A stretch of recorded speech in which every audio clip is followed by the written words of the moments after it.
In the step 12, we provide shear reinforcement as per this clause.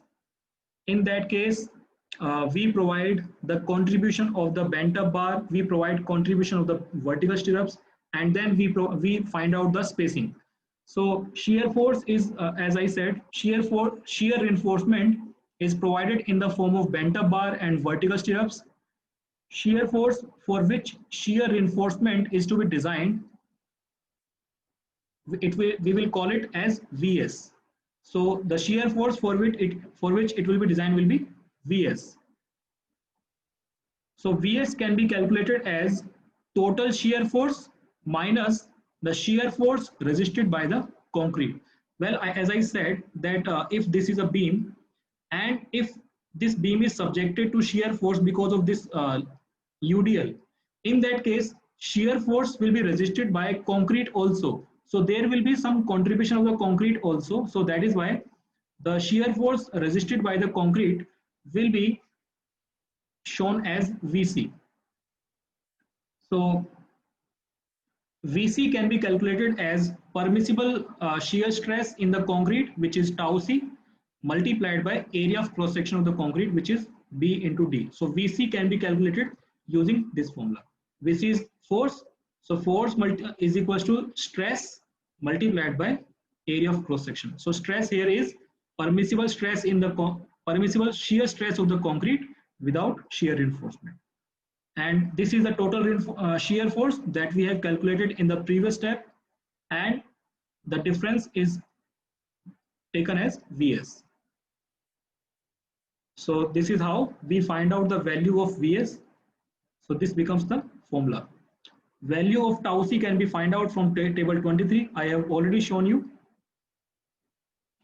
Now, if we are using bent up bars, so bent up bar, maximum number of bars that can be bent up in beam, it will be equals to total number of bars at bottom at midspan minus 2. So again I am showing you, if this is a beam and if total number of bars here is 3, so at the support, like these bars are like this, and by chance if these bars are 3 number of bars, so how many bars can be bent up in this?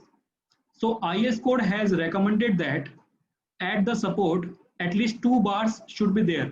So if I am providing here 3 bars, then at the support there should be at least 2 bars, which means 1 bar can be bent up. So in case of 3 bars we can bent up 1 bar. In case of 4 bars we can bent up 2 bars. In case of 5 bars we can bend up up to 3 bars. So basically at least 2 bars should be there at the near the support, so near here. So that is the criteria of how much bars can be bent up. Now once we get the number of bars, number of bent up bar, then we find out the contribution of bent up bar, which I am representing this as Vs dash, and the same formula we have seen in the IS code also. The same formula we will use to find out the shear strength of the bent up bars. Sigma SV is equivalent to sigma ST. So ASV is the cross sectional area of bent up bar. I have already explained this. Alpha is the angle at which bar are bent up, and usually it will be taken as 45 degree. And as per this clause, I have already explained that contribution of bent up bar cannot exceed Vs by 2. This is also IS code has mentioned. So whatever Vs dash value we are getting, it should not exceed this value. If it exceeds, then we will restrict the Vs dash value to Vs by 2. Now coming to the next reinforcement.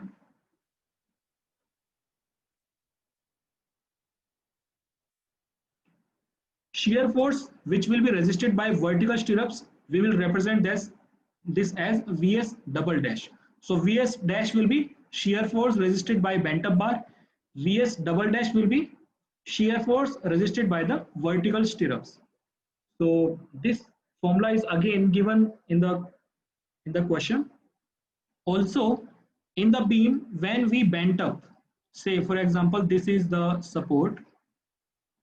If these are the bars, so when we bent up these bars, so what is the distance from the support? So generally this distance is L by 7 uh, in case of simply supported beam, and it will be L by 5 if the beam is continuous.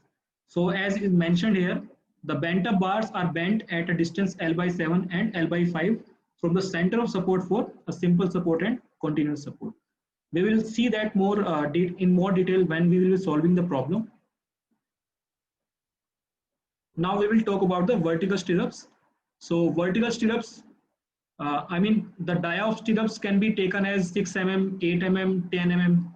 Generally minimum dia of bars for the stirrup we generally take 8 mm, because as now we are using HYSD bar, so HYSD bars are not available in 6 mm dia. So generally minimum dia that we take for the stirrups is 8 mm or 10 mm, and usually we provide two-legged, which means stirrups can be like this. So one leg, two leg. Sometimes we provide three leg also like this to resist 3 bars. So in that case, it will become 3 legs. But usually we provide 2 legs. Okay. So this is the common legs that we generally provide. And diameter of stirrups, generally we assume. It is not given in the question, but we generally assume it. And then we provide, I mean, we calculate the spacing of the stirrups using this formula. So this is the calculated value. Vs is the shear force resisted by the vertical stirrups. Sigma SV again is equivalent to sigma st. I have already explained these terms already.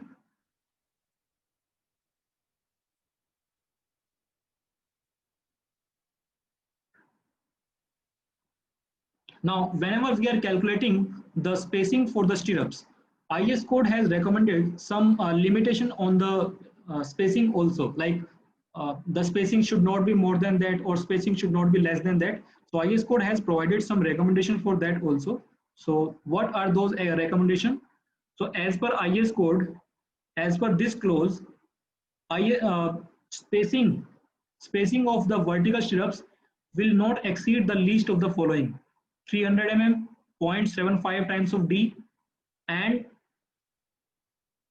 spacing required for the minimum shear reinforcement. This is what I have mentioned in the 48 number page, and this is given on 46 number page. So sorry, 47 number page, this is given. And in the fourth case, the spacing which we have calculated using this formula. So I have explained this in the previous slide. So we will calculate spacing of the vertical stirrups with all 4 values, and the value which will be the minimum of all will be adopted as the spacing of the stirrups as per IS code. So once we provide the vertical stirrups reinforcement, shear reinforcement, then our final step will be to sketch the reinforcement detail. So in the reinforcement sketch, we draw the longitudinal section, we draw the cross sectional of the beam, and also we draw the cross section if the bars are bent up. So generally we draw 3 cross section. We will see that in more detail when we solve the problem. So in the next part, we will solve a design problem related to the singly reinforced beam. Thank you.